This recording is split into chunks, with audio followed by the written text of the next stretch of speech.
नमस्कार साथियों, आज हम लोग बात करेंगे हमारे देश के एक ऐसे महान व्यक्तित्व जिनका भारत सदैव ऋणी रहेगा और वो और कोई नहीं, आपके सामने दिख रहे एमएस स्वामीनाथन साहब हैं, जिनको फादर ऑफ ग्रीन रिवॉल्यूशन कहा जाता है, हरित क्रांति का जनक कहा जाता है।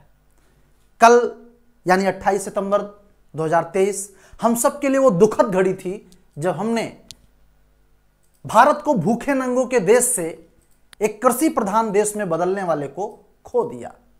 हालांकि ये तो समय की गति है, जाना हर किसी को है, लेकिन ऐसे गए कि एक छाप छोड़ गए।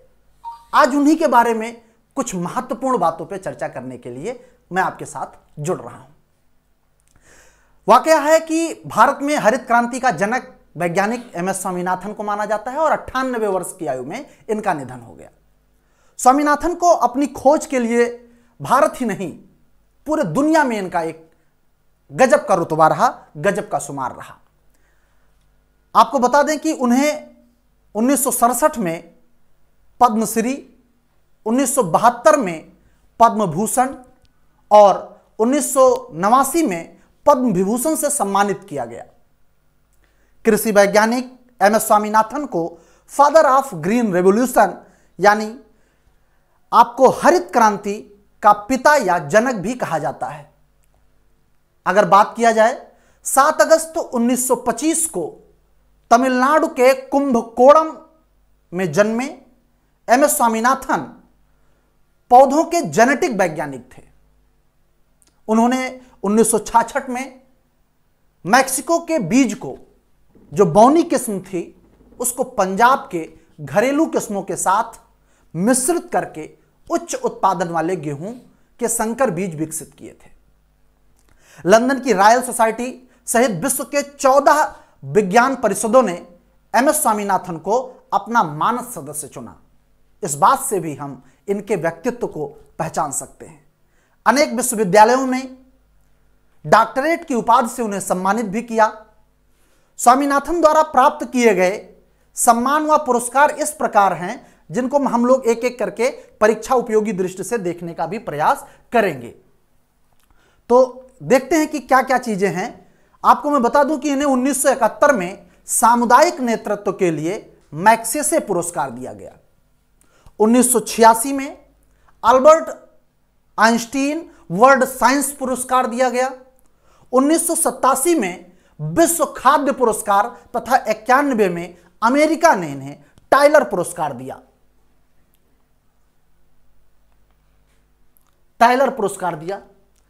फिर हम लोग बात करते हैं इनके अगले चरण पे।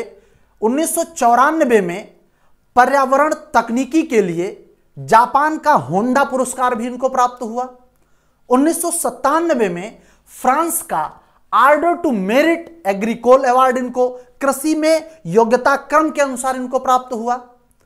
1998 में मिसूरी बॉटनिकल गार्डन अमेरिका का हेनरी सा पादप पुरस्कार इनको प्रदान किया गया। वहीं 1999 में वाल्वो इंटरनेशनल एनवायरनमेंट पुरस्कार भी इनको प्रदान किया गया। अब बात करते हैं अगले पुरस्कार की। तो आपको मालूम है कि 1999 में ही यूनेस्को गांधी स्वर्ग पुरस्कार इनको प्रदान किया गया। भारत सरकार ने एमएस स्वामीनाथन को 1967 में पद्मश्री अवार्ड से नवाजा और पद्म विभूषण से 1972 में इनको पद्म भूषण दिया गया 1972 में और पद्म विभूषण दिया गया 1989 में।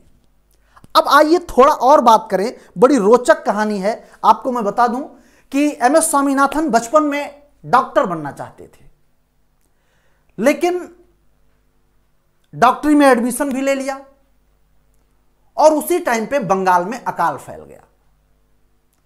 उस अकाल से ये इतना आहत हुए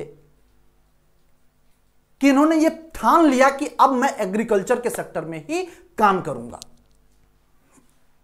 और इसी काम के तहत इन्होंने आईपीएस, शायद कुछ ही लोगों को पता हो कि इन्होंने इंडियन पुलिस सर्विस की परीक्षा भी पास किया, लेकिन उसको ज्वाइन नहीं किया। ये कृषि वैज्ञानिक बने। दौर उस समय का है कि जब 1965 में भारत और पाकिस्तान का युद्ध चल रहा था। हमारे यहां खाद्यान्न की बहुत कमी थी। ऐसा नहीं था कि हम खाद्यान्न पैदा नहीं करते थे, हमारे पास बड़ी किस्मों वाली बौने पौधे थे नहीं, उनके लिए अधिक जल की आवश्यकता थी, ज्यादा रेनफॉल हो नहीं पाती थी। अगर मानसून किसी कारणवश कम हो जाए, वर्षा ना हो पाए, तो ऐसी समस्या उत्पन्न होती थी कि उत्पादन घट जाता था और ऐसे दिशा में देश को किसी अदर देश पे निर्भर रहना पड़ता था। 1965 का दौर था, याद है मुझे कि लाल बहादुर शास्त्री जी प्रधानमंत्री थे और एम एस स्वामीनाथन उस समय कृषि के क्षेत्र में अपना प्रयोग कर रहे थे। उसी दौर में आप मैक्सिको में नॉर्मन बोरलाग का नाम किसने नहीं सुना होगा? विश्व में हरित क्रांति का जनक नॉर्मन बोरलाग को माना जाता है। वो मैक्सिकन गेहूं के बौने किस्म पर रिसर्च कर रहे थे और हमको जरूरत थी गेहूं की। उस समय भारत पाकिस्तान युद्ध भी शुरू हो गया था, देश में भूखमरी के हालात थे। लाल बहादुर शास्त्री ने अमेरिका से मदद मांगी कि हमको गेहूं चाहिए और बता रहा हूं कि उसने मना कर दिया, कहा पहले युद्ध रोक दो तो गेहूं दूंगा, अदरवाइज नहीं दूंगा। शास्त्री ने कहा सर हमारी इसमें क्या गलती है, युद्ध तो पाकिस्तान लड़ रहा है, शुरुआत तो उसने किया है। हालांकि वो टाल मटोल करते रहे। उसी टाइम पे शास्त्री जी ने विश्वास जताया एम एस स्वामीनाथन पर और एम एस स्वामीनाथन ने वो कर दिखाया। उन्होंने नॉर्मन बोरलाग को भारत लाए, भारत ला करके दिल्ली के खेतों में उनसे पौधरोपण करवाया। जो ड्वार्फ बौने किस्म थे उन किस्मों को बोआया गया।